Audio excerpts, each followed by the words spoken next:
السلام علیکم دوستو. آج انشاءاللہ تعالی ہم قرآن پاک کی 57 یعنی 57ویں آیت کا ترجمہ، سورہ بقرہ کی 57ویں آیت کا ترجمہ اور تھوڑی سی تشریح. دوستو،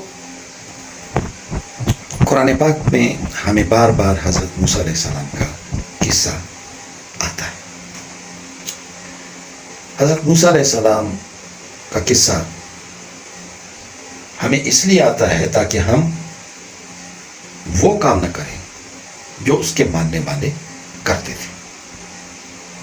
بظاہر تو ہم ماننے والے رہیں اور ہم چاہیں کہ اللہ تعالی ہمارے اوپر اپنی رحمتیں، اپنی برکتیں اور اپنی نعمتیں برساتا رہے اور ہم اس کے انکار کرتے ہیں. دوستو، اللہ تعالیٰ یہاں پہ اپنی نعمتیں انہیں بتا رہا ہے.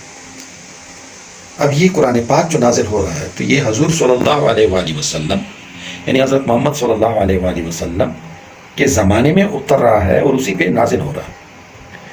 اور بنی اسرائیل کو سمجھایا جا رہا ہے، ان کے علماء کو بھی سمجھایا جا رہا ہے کہ دیکھو، تم لوگوں کو ان سب باتوں کا علم ہے اور تم لوگوں نے مجھ سے ایک وعدہ بھی کیا تھا، اور وہ اس وعدے کا ذکر پچھلی تمام جو آیات ہیں، جو میرے لیکچرز ہیں، ان میں گزر چکا ہے. تو وہ وعدہ جو کیا تھا وہ بھی بتا دیا گیا ہے ان لیکچرز میں. تو دوستو دیکھیں، یہ بدی کی قوتیں اور نیکی کی قوتیں یہ پیرلل متوازی سفر کرتی رہتی ہیں. یہاں پہ بدی کی قوت فرعون ہے. ابراہیم علیہ السلام کے زمانے میں نمرود، حضرت حسین علیہ السلام یا رضی اللہ تعالیٰ عنہ، ان کے زمانے میں کون تھا؟ یزید. اس طرح سے ہر زمانے میں، اس زمانے میں بھی ہے، آپ اپنے ارد گرد دیکھ لیں. مگر بدی کی قوت یہ ہے کہ وہ مکڑے کی جال کی طرح، جو مکڑی ہوتی ہے نا، اس کے جال کی طرح، اگر ہم اس سے ڈر گئے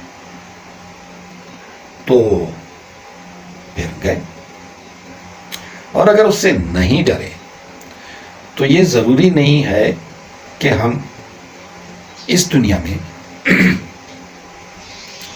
کامیاب ہوں گے، مگر کامیابی ملتی ہے. آپ کی جو اگلی نسلیں ہیں وہ اس تحریک کو پکڑ لیتی ہیں. تو یہ جالا جو ہے اس نے مٹنا ہے. یہ جو بدی کی قوتوں کا جو مکڑی کا جالا ہے یہ اس نے مٹنا ہے، اور ہر دور میں یہ مٹتا رہا ہے. دوستو، فرعون ختم ہوا بما لشکر. اب اس کے جو ظلم تھے ان سے تو بنی اسرائیل یعنی موسیٰ علیہ السلام کی قوم کو بچا لیا گیا. وہ ایک احسان تھا، اس کا ذکر ہو گیا. پانی سے ان کو، پانی میں ان کے لیے راستہ بنا دیا گیا اور فرعون اور اس کے لشکر کو اسی پانی میں غرق کر دیا گیا. اب یہ جب پہنچے ہیں صحرا سینا میں تو یہاں پہ کیا، اب تصور کریں، ایک صحرا ہے. صحرا کیا ہوتا ہے؟ وہاں نہ کوئی گرینری ہوتی ہے، دھوپ سخت ہوتی ہے، پانی نہیں ملتا ہے. یہ صحرا کی تکلیف ہے. اب اس صحرا میں جب یہ پہنچے تو اللہ تعالیٰ اپنی نعمتیں انہیں ایک بار پھر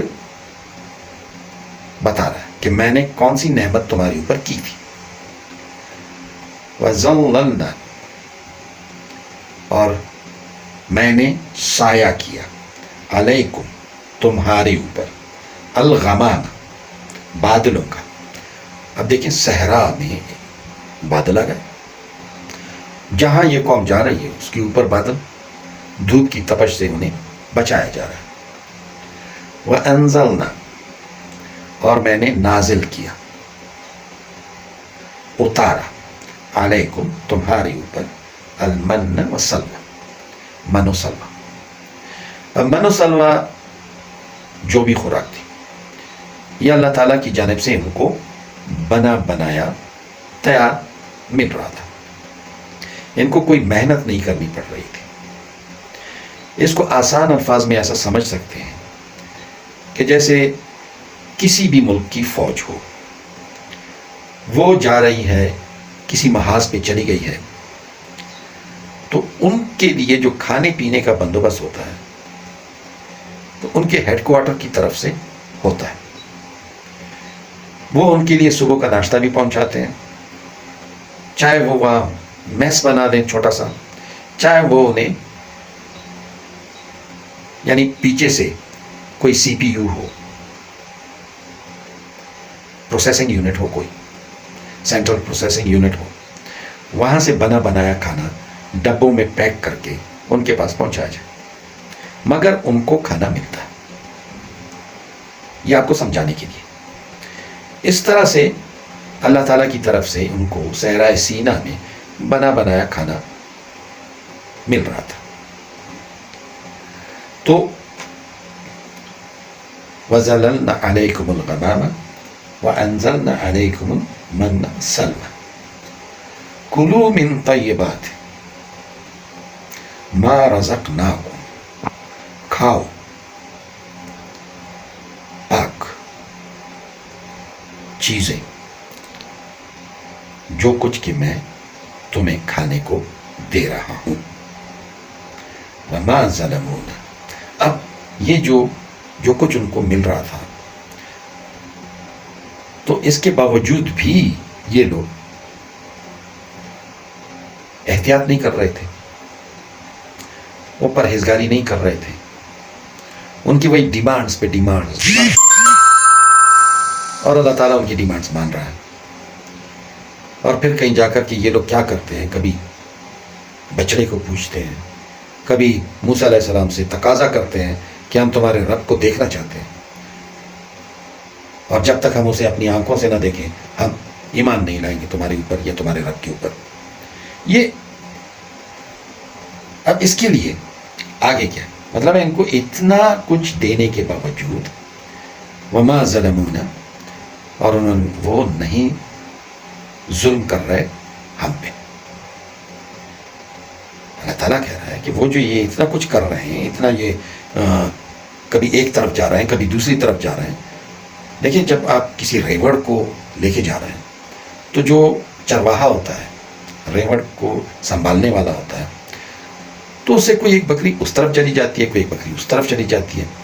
کبھی کبھی وہ دیکھتے ہیں، وہ بھی تو آزادانہ گھومنا چاہتے ہیں نا، تو کبھی کبھی وہ دیکھتے ہیں کہ بھائی ہمیں ہر طرف سے گھیر لیا گیا، تو اس گھیرے کو توڑنے کے لیے ایک اس طرف چلا جاتا ہے، ایک اس طرف چلا جاتا ہے، تو چرواہا اس کو سنبھالے یا اس کو سنبھالے. اس طرح سے یہ لوگ کیا کر رہے تھے کہ بھائی کبھی ایک طرف جائے کبھی دوسری طرف جائے، کبھی ایک ڈیمانڈ لائے کبھی دوسری ڈیمانڈ لائے، اور کبھی پھر انکاری بن جائے.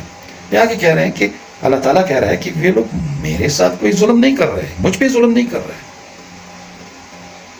وَلَٰكِنْ أَنفُسَهُمْ يَظْلِمُونَ.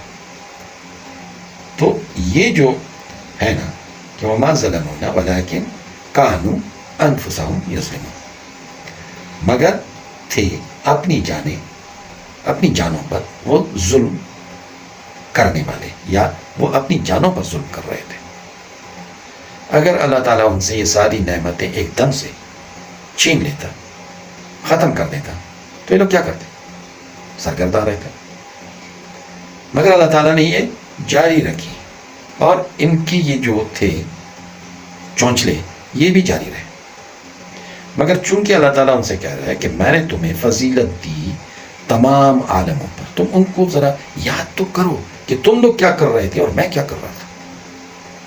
میں تمہیں اس لک و دک صحرا میں کیسے میں تمہیں سہولتیں پہنچا رہا تھا، ذرا وہ یاد کرو. اور اپنا وعدہ بھی یاد کرو کہ جو بھی میرا رسول آئے گا تمہارے پاس، تم اس کو مانو گے اور اس کی مدد بھی کرو گے، تم نماز بھی قائم کرو گے، تم زکوٰۃ بھی دو گے، مگر تم تو یہ کچھ بھی نہیں کر رہے. تمہارے پاس آ چکا ہے، رسول آ چکا ہے، حضرت محمد صلی اللہ علیہ وآلہ وسلم، وہ تمہارے پاس آ چکا ہے.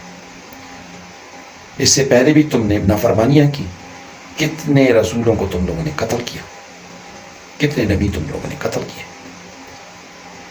اب تمہارے پاس واضح پیغام آ رہا ہے، ایسا پیغام جو تمہارے پاس تمہارے ہاتھوں میں ہے، توریت، اس کی بھی تصدیق کر رہا ہے، اور تمہیں تمہارے وہ کارنامے بھی یاد دلا رہا ہے. تو اب تو سمجھو، ایمان لاؤ. دوستو، یہ سفر انشاءاللہ شروع ہے، اور امید ہے کہ آپ اس سلسلے کو پسند کر رہے ہیں، کیونکہ آپ لوگوں کی طرف سے میری حوصلہ افزائی ہو رہی ہے. آپ لوگوں کا میں نہایت ہی شکر گزار ہوں. ہم 400 کی فیملی سے زیادہ ہو چکے ہیں اس ایک مہینے میں، اور آپ لوگوں کے تعاون سے انشاءاللہ ہم تھوڑا تھوڑا کر کے بڑھتے رہیں گے. آپ کے تعاون کا بہت بہت شکریہ. اللہ حافظ.